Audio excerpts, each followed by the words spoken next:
again. Welcome to another Marc Harvill art painting tutorial. And I ask you please subscribe to my YouTube channel. And I appreciate you viewing. I also appreciate your comments. So what I've been working on here for the last few episodes actually has been this piece right here.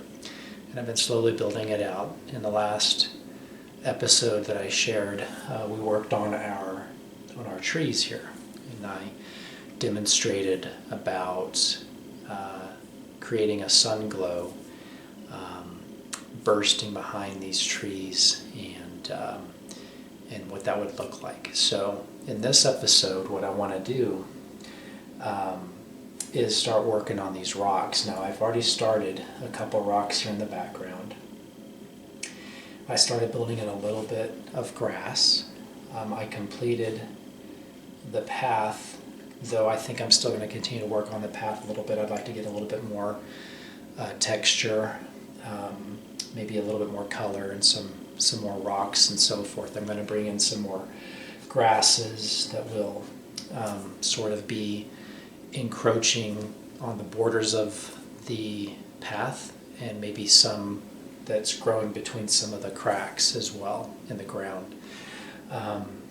I just completed a little ship here. I didn't show that on the video, but I wanted to get something in the harbor. But now I want to kind of work on this big rock here. So I've laid this in, and I just sort of just splattered it on real quickly. A basic shape. What I want to do though is I want to really focus on how I would put a rock in. And there's lots of different styles and techniques that different artists have used that in the creation of rocks. But in this episode, I want to focus on creating rocks and boulders. So I think that's what we're going to do. And so let's go ahead and get started. Okay, so let's go ahead and talk through what we're going to do here. We're going to focus our energies on this large boulder here and here. And I've gone ahead and just laid it in. I kind of really just stumbled on this basic shape, more or less using dioxazine purple, sap green, in varying levels of saturation, really. I've sort of come in here and really kind of stumbled it on. Now, what I want to do is I want to kind of create, this is of course the under painting. I want to create sort of a mid-tone color, and I'm going to just kind of throw on a little bit of different colors here. And I'm just going to sort of, I'm using my sap green, little blue, and little white. But I want to model, just like I'm doing here, kind of just little X shapes and little hatchet shapes. Just want to sort of model on a couple different colors because I want to create some interest.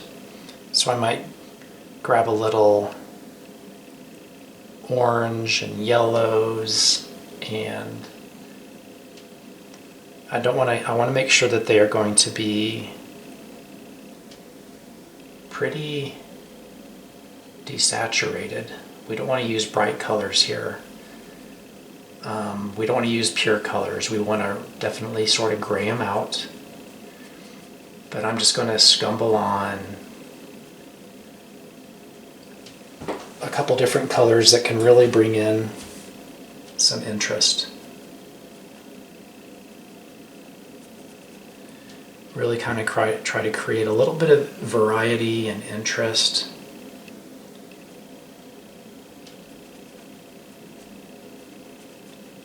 By just using lots of different kind of colors. I'm going to come in here and grab a little blue, This will be the kind of the cooler side of the boulder. So just creating lots of different interesting colors. I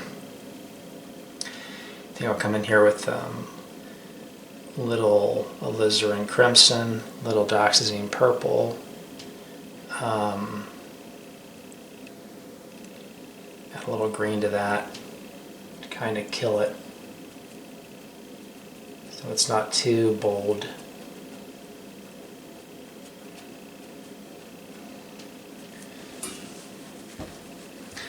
Now,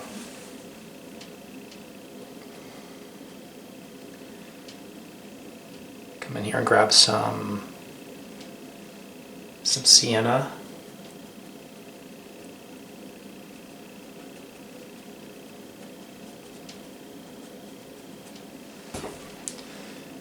I'm going to get a little bit more blue as well.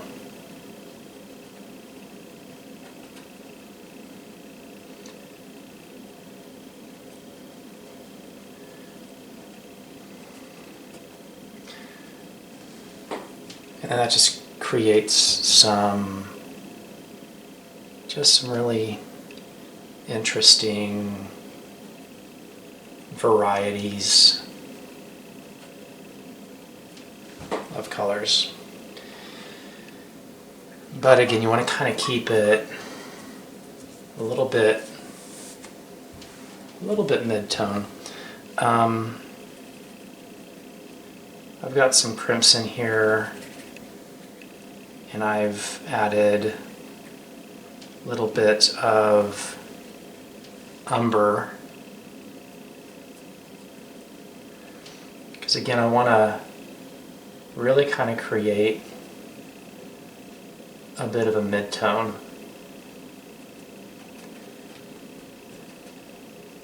Because we're going to add some interesting highlights and textures to this. But in order to be able to see that, to see some of the texture and detail, we're going to have these midtones.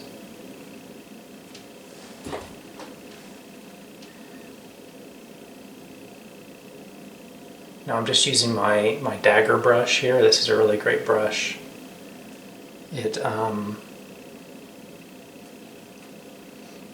has some good precision to it, and I can get some really interesting effects with it. So now I'm sort of starting to come in now, and I'm starting to saturate the color a little bit more.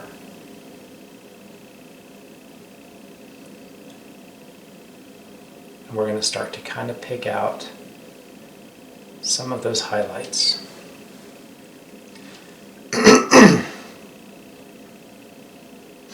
Now this is going to be a boulder that's more or less in shadow. It's kind of tucked in here into the shadow of all these trees. So you're not going to have a lot of bright highlights, but we'll have a few.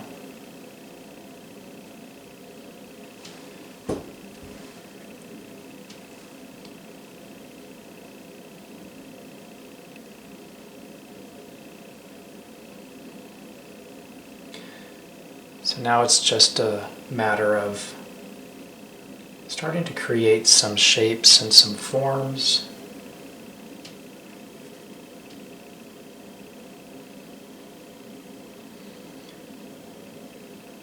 And I'm really starting to pick out areas where I think I'm going to be seeing a little bit more cracks and little divots that we often see in rocks. Rocks come in all sorts of interesting shapes and varieties.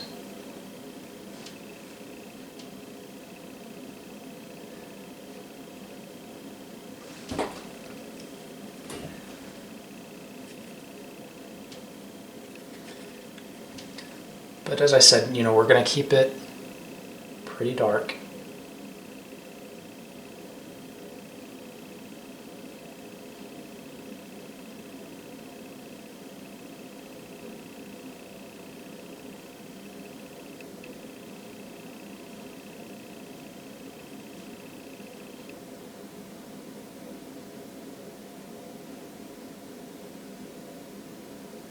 Just bringing a lot of different variety. Okay, now I'm going to go into kind of using that same color. I'm going to add a little bit of blue, maybe even a tad bit of purple, which I've mentioned is kind of a natural shadow color. But I want to come in here now and start kind of forming out a couple shapes and varieties that we would likely see kind of in this little divot.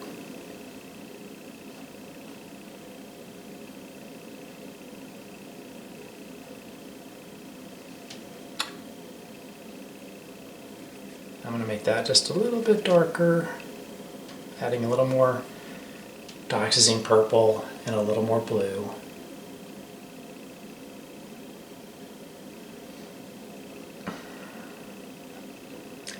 Because these areas here are going to also have some shapes that we're going to see.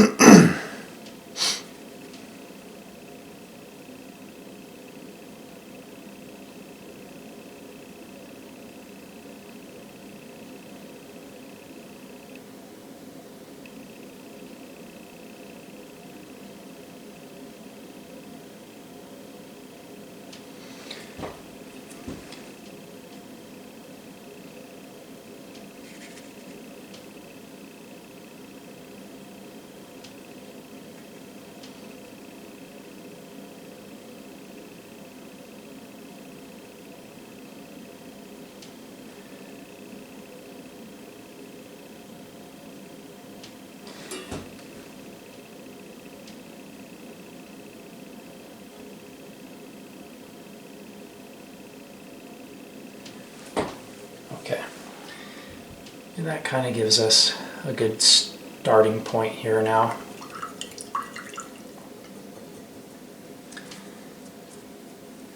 And I'm going to add a little bit more green. I really like, boulders and rocks, they come in all sorts of colors and varieties.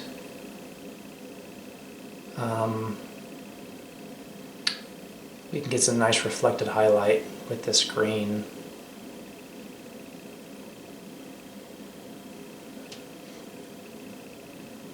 So I'm just going to kind of come through here with a little green.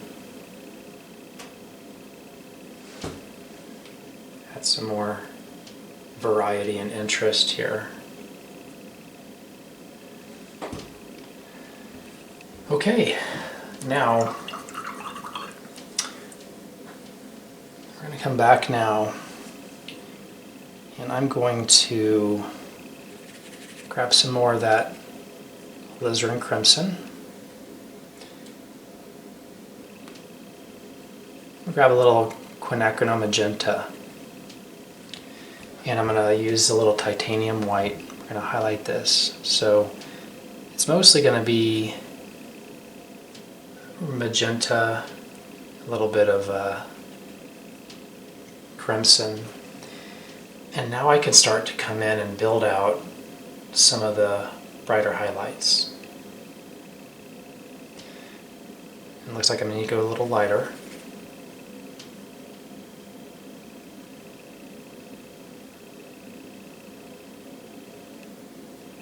So I think I'm going to see a little bit of highlights kind of through this area here.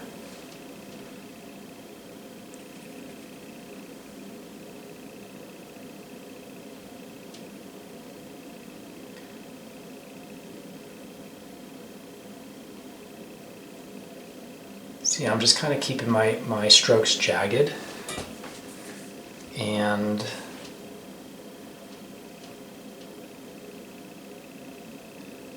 kind of break them up a little bit.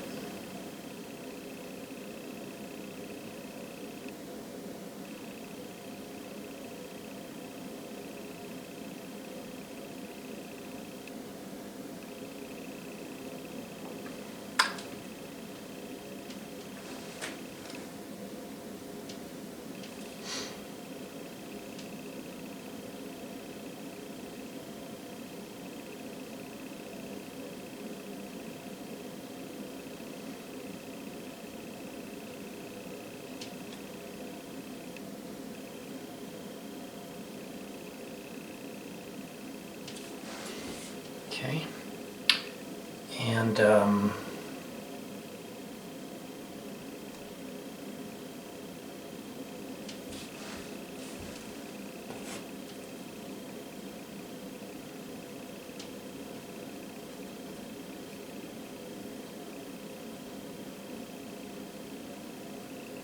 just keep those strokes kind of soft.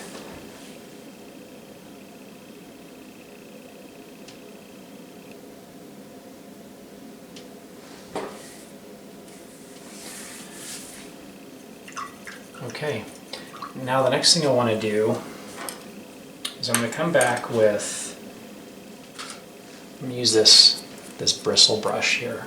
This is an old brush, very old, lost its shape, but I've kind of splayed open the head on this so that we've got some nice spiky hairs. And I'm going to create some texture now. And what I'm going to do is I'm going to come into my black. Just pick up a little bit. What I would recommend is pick up a little bit and kind of splay it open, and then just pat a little bit on your paper towel, because you don't want to have too much on your brush. But I want to come through here now, and I got to make sure this is wet enough, because I don't think my brush is quite wet enough. Okay, and I'm going to come in here now, and I'm going to start to stipple on a little texture. Now that we've established kind of our highlights, and we've made them bright enough that this will actually show. Because this boulder is so close to the foreground, we're going to see a lot more detail. We're going to see all these interesting little pores and holes and cracks all through our little rock. So just take your time. You don't need to apply a lot of pressure here, and you don't need a lot of paint, because you don't want to have so much paint that it just globs on.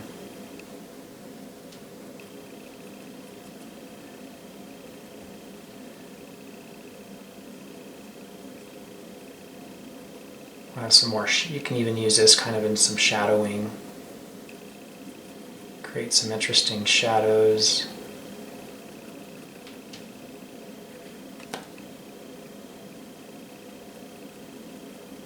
But if you do this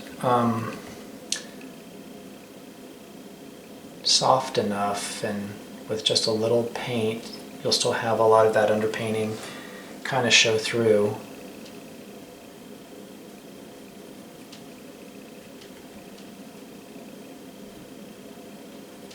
We can kind of establish getting this rock. So I'll just go through and really kind of hit, going around most of the rock, adding these stipples, little tiny dots.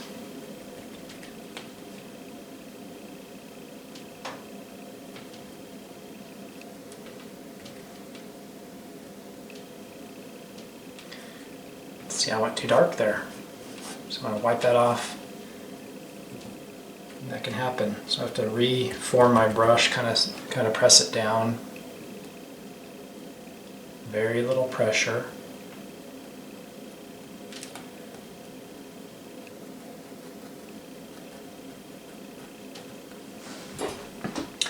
And that begins to form some really neat little shapes and varieties.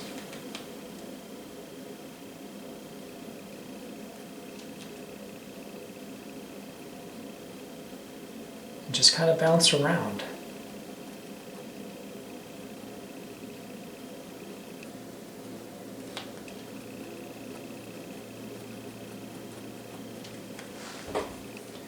All right. A little bit more. Okay.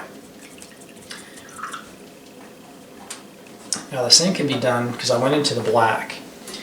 I can come in here on that quinacridone magenta and white, that little mixture that I made. And I can stipple on a little bit of highlight too. Let me get that a little bit brighter. I'm really pressing down here, really pressing down, and dabbing on my paper towel.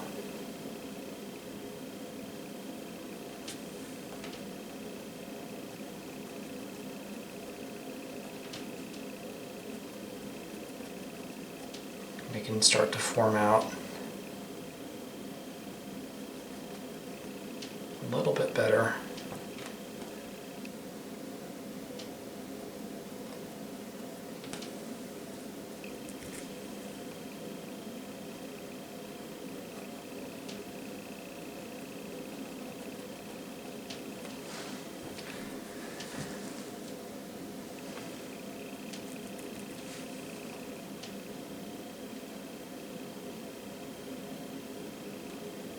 See, I'm kind of staying, I mean, you can definitely bring this down into the shadow area, but I'm kind of staying more toward where I think I'm going to see more highlight,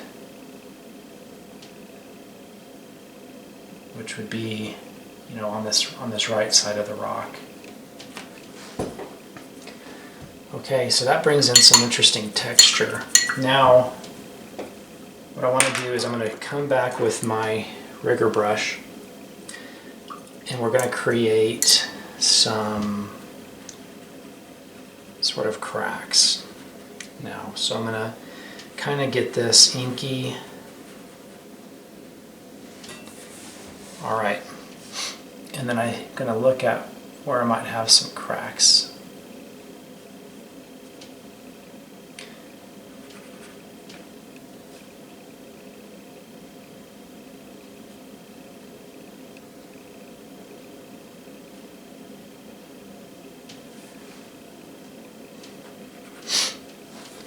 We'll have some kind of down here.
Shadows down here, a little bit more.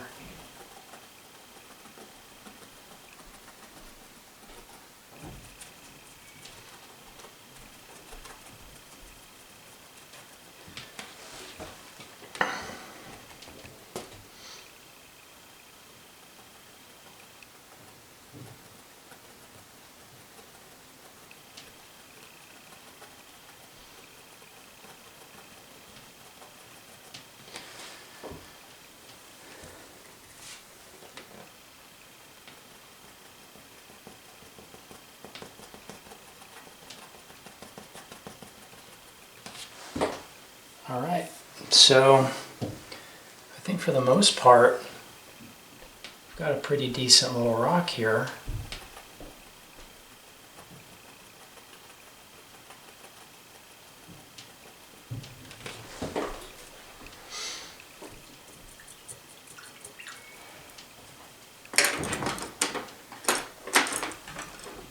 And in some of this regards, I've kind of lost some of my cracks, so I might just reestablish that crack once again.